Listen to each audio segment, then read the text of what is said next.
Bienvenue dans une nouvelle vidéo où aujourd'hui nous allons avoir un format spécial. Effectivement, je pense que pour tout le monde ça doit vous surprendre puisque je vais pour la première fois utiliser donc ce nouveau logiciel qui va me permettre de réagir à chaud sur le nouvel épisode de Raising Kanan. J'ai eu un souci avec mon ordinateur, enfin du moins avec en tout cas ce logiciel parce que j'ai eu un problème de son, donc c'est pas grave.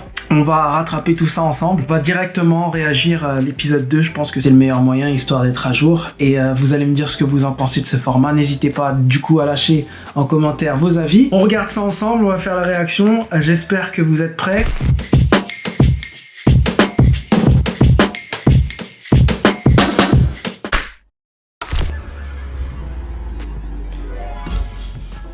Je vais quand même baisser le son, histoire que, hop, on puisse regarder ça tranquillement. De ce que j'ai pu voir déjà du premier épisode, on voit que Lou n'est plus le même concernant Rack. Ce qui va être intéressant de savoir, c'est comment ça va évoluer entre eux. Je pense qu'à mon avis, il va y avoir une chute de cette famille, puisque là, on le ressent déjà qu'il y a une sorte de désaccord entre cette famille. Donc, ça va être intéressant de voir ça. On continue, je mets play, parce que sinon je parle trop.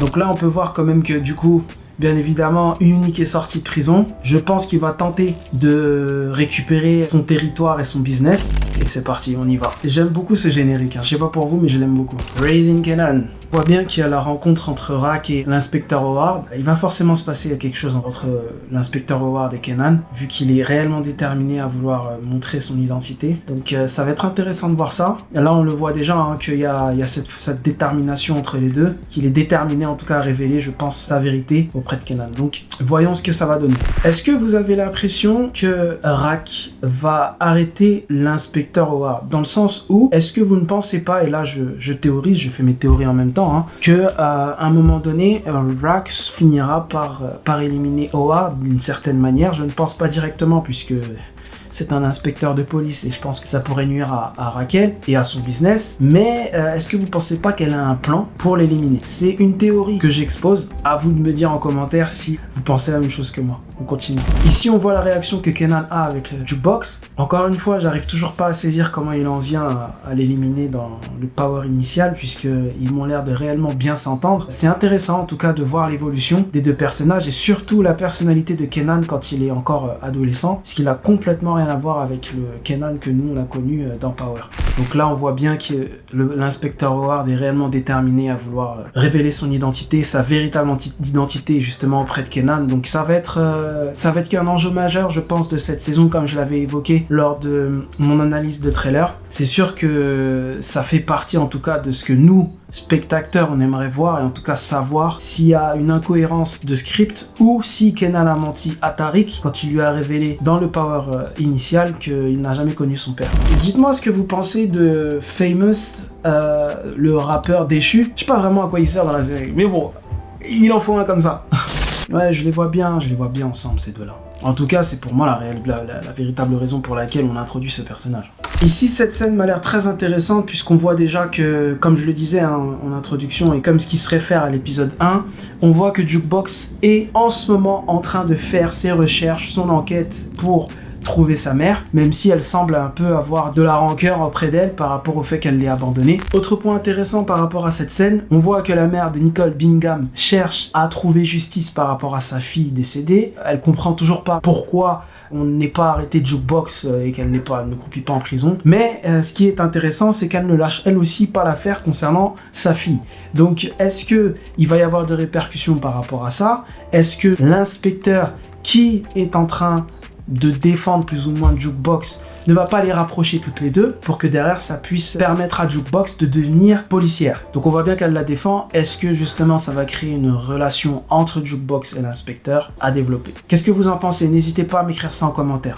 Là on voit que Scrappy est sous collimateur de Rack. Je pense que c'est des petits détails qu'on est en train de nous montrer. On voit qu'il commence à y avoir une sorte d'incompréhension entre les trois et ça peut, je pense, créer leur chute puisque comme on le voit, Kanan se retrouve sans gang entre guillemets. Donc c'est qu'il y a forcément eu un moment donné où tout est retombé. Là, on peut voir qu'il y a un des soldats de Unique qui rentre en contact avec Rack pour qu'ils puissent travailler ensemble. Et ça, je l'avais déjà dit dans une vidéo précédente où, à mon avis, elle va tout récupérer. même les personnes qui sont dans son gang, et c'est exactement ce qui est en train de se passer. Donc quelquefois je suis content, j'ai quand même raison dans mes théories. Là, on voit bien que c'est pour l'instant la fin de Unique, mais je pense que Unique va tout faire pour revenir et être le Unique qu'on a connu dans la saison 1. En tout cas, va tout faire pour récupérer son territoire. Visiblement, Lou n'est pas vraiment contre Famous. La seule chose qu'il veut, c'est qu'il redevienne une personne déterminée qui ait envie de réussir en ce qui concerne la musique. Je vous avoue que, comme je vous ai dit, ce personnage, pour l'instant, c'est pas mon personnage préféré de la série. Après, dites-moi vous ce que vous en pensez. Mais c'est surtout que c'est un flemmard, en fait. En tout cas, son jeu d'acteur est très très fort parce que quoi tu sers, gros. Je pense que là Raquel est en train de préparer son plan de sortie. Dans l'une des vidéos que j'avais faites par rapport aux enjeux de Raquel, je pense qu'elle est en train de créer quelque chose de sécuritaire pour pouvoir assurer ses arrières et sortir du business. Est-ce qu'elle va réussir? Ça, on ne pense pas, puisque de toute façon, c'est l'issue que Kenan a dans le power initial, mais on voit qu'elle tente de le faire. Donc, est-ce que c'est pour protéger son fils? Est-ce que c'est pour se protéger elle? Est-ce qu'elle commence à comprendre que son business ne va pas durer très longtemps? Cette scène est intéressante parce qu'on voit Raquel qui est en train de regarder la femme de Unique. Je sais pas ce que ça veut dire, je sais pas c'est quoi ce regard, mais je pense qu'elle est en train de montrer son autorité et le fait qu'elle soit la boss de New York en ce moment.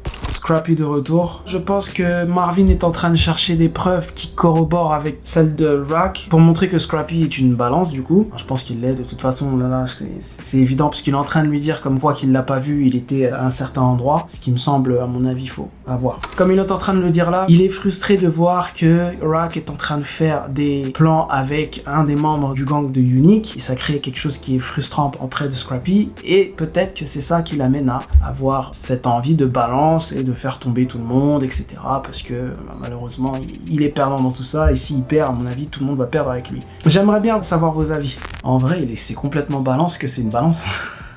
En tout cas, qu'il n'est pas fan de l'équipe par rapport à ce qu'ils font maintenant, quoi. Pour finir avec ce que je disais par rapport à l'argent qu'elle stocke dans la petite boutique, elle est en train de vouloir acheter une maison. Donc est-ce que c'est pour assurer ses arrières à développer? De retour sur Jukebox, scène très importante je pense de cet épisode, puisque là on la revoit encore regarder la photo d'elle et sa mère. Ici une scène intéressante, on voit Marvin qui va mener l'enquête pour savoir si Scrappy a réellement aidé sa cousine. Je pense que ça va mal se finir pour Scrappy.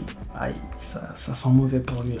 Cartier Don Farid fait son apparition, donc ça il était de toute façon confirmé au casting et on l'a vu par rapport au trailer. Qu'est-ce qu'il va apporter? On va voir. J'avais l'impression que c'était directement lié à Jukebox pour la faire percer, mais visiblement c'est l'oncle de Zissa ou pas. Dites-moi ce que vous en pensez, parce que là je vois que notre cher Lou vient de passer le deal avec Cartier Don Farid. Et je pense qu'à mon avis il va se passer quelque chose entre les deux. À vous de me dire en commentaire. Ici on voit une scène intéressante, donc comme vous le savez, pour ceux qui me suivent et qui ont vu mes vidéos précédentes concernant donc Raising Kanan, je pense que la tournure du Power Universe va aller vers un côté sombre, et là je pense qu'on a un des indicateurs qui va montrer cette évolution sombre de Kanan. On comprend qu'il y a quelque chose qui est en train de se faire dans le comportement de Kanan. Voilà ce que je disais, donc là on les voit toutes les deux dans la voiture, on parle là de Jukebox et de la détective Brown. Je pense qu'il va y avoir une relation peut-être sœur, je sais pas, ou peut-être plus affinité. Il semble qu'il y ait quelque chose, puisque là, elle lui a livré les informations concernant sa mère et qu'elle lui doit des choses. Du coup, on continue de voir que l'inspecteur Howard ment sur l'identité de la personne qui lui a tiré dessus. Tout ça encore pour une fois protéger son fils. Est-ce que ils vont finir par découvrir la vérité? Ça aussi, ça reste à développer, à voir si peut-être il semble que l'inspecteur Brown, elle, le soupçonne réellement. Là, suivant cette scène, on va voir s'ils vont décréter quelque chose ou pas. Ils m'ont l'air de beaucoup l'apprécier. Je pense qu'ils vont tomber de haut quand ils vont savoir la vérité sur lui. Dans cette scène, on voit que Rock essaye de comprendre et de voir si Howard a rencontré Kenan déjà. Elle fait comprendre que c'est quelqu'un qui est fou. Donc à mon avis, vu comment c'est parti, la tournure que c'est en train de prendre, Kenan rentre dans une sorte de cercle vicieux et il est en train de se faire manipuler par Rock. Est-ce qu'il est en train de découvrir la vérité? Ça, pour l'instant, en tout cas de ce qu'on peut voir, il semble que non. Mais quand il va découvrir la vérité, ça aussi, je pense que ça fera partie des raisons pour lesquelles il devient ce qu'il est dans la saison initiale Power, dans le sens où il devient beaucoup plus sombre parce qu'il est déçu, parce que la personne en qui il a réellement confiance finit par la trahir, et donc là ça se voit réellement que malheureusement il se fait doubler quoi, et il se fait doubler par sa propre mère. Chaud. On reparle encore de Scrappy, je pense que ça va mal finir pour lui. À mon avis, si vous avez vu cette vidéo, c'est que vous avez vu l'épisode. Moi je suis en train de le regarder là en live, donc je pense que ouais, Scrappy, ça y est, c'est la fin pour lui là.